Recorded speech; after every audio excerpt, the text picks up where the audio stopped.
आई तरफ जोटा कि आपर Bank of India BOI Mayurbhanj district आपर गोटे वैकेंसी जोटा कि पोस्ट बाहरी।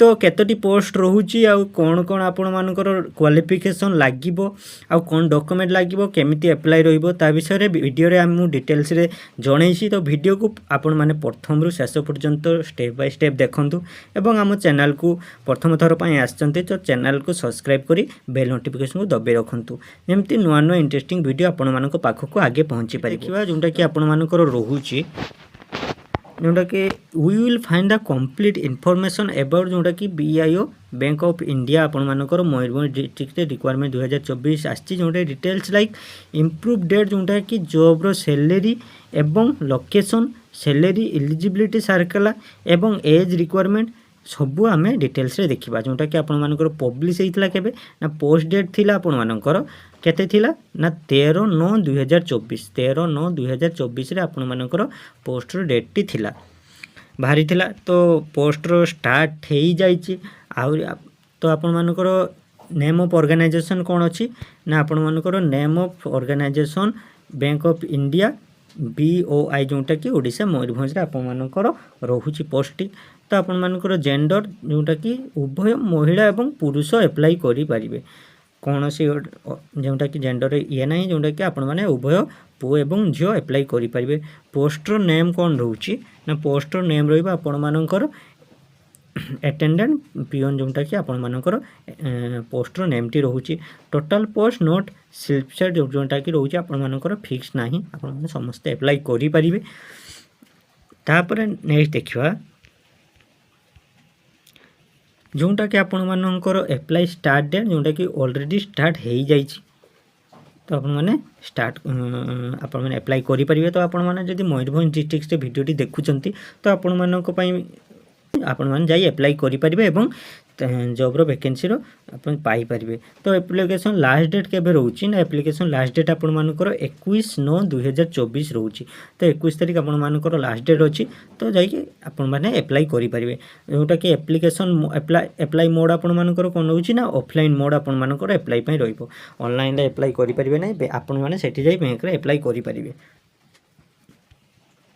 तापर देखा ना कौन ना जोटा कि पोर्टाल एड्रेस रोची ना जा the national manager bank of India जोटा कि बारिपदा नेशनल ऑफिस जोटा कि एट रोची जोटा कि Lal Bazar Baripada town district Mayurbhanj pincode आपर 757001 आपर पिनकोड टी रोची। तो आपर जॉब लोकेशन मयूरभंज ओडिशा रोची। जॉब लोकेशन आपर मयूरभंज ओडिशा रोची। वैकेंसी डिटेल्स आपर नोट सील कि ये आपको दि जाए ना। नेक्स्ट आम देखा तापर सैलरी डिटेल्स देखा कौन ना जोटा कि आपर अटेंडेंट पिओन रोचे सैलरी डिटेल्स केते ना आपर पर मंथ आपण मानक 14,000 टंका मिल जोटा कि आपर पर मंथ सैलरी रहिबो। तापर देखिए एजुकेशन क्वालिफिकेशन जोटा कि आपण मानकर रोथबो।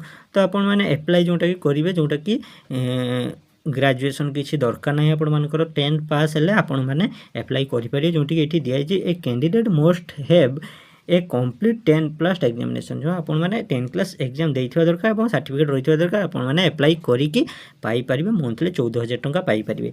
तो दिया जे जोटा कि आउ नोटिफिकेशन आपण को दिया जाय जोटा कि बेसिस रे अलग डिटेल्स देखापी।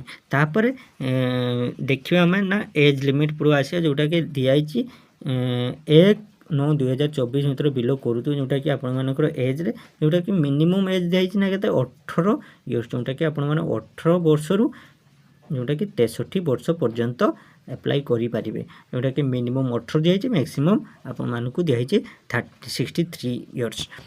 तापर आपर कौन ना एप्लिकेशन फी रे कौन रोचे ना आपर जेनरल ओबीसी एवं ईडब्ल्यूएस कैंडिडेट जोटा कि नो फी रोज माने आपण माने फ्री रे अप्लाई करेंगे एवं एससी एसटी पीएच कैंडिडेट भी आपण माने फ्री रे अप्लाई करेंगे नो फी जोटा कि आपण मानकू पैसा लागिबो नाही।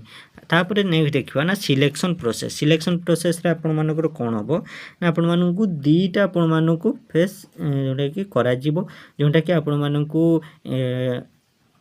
फेस टू फेस इंटरव्यू रहिबो एवं जोटा कि सर्टिफिकेट वेरिफिकेशन रहिबो दीटी आपण मानकर एग्जाम हम ना इंटरव्यू फास्ट हम एवं सर्टिफिकेट वेरिफिकेशन दुईटी रही तापर आपण मानक सिलेक्शन करा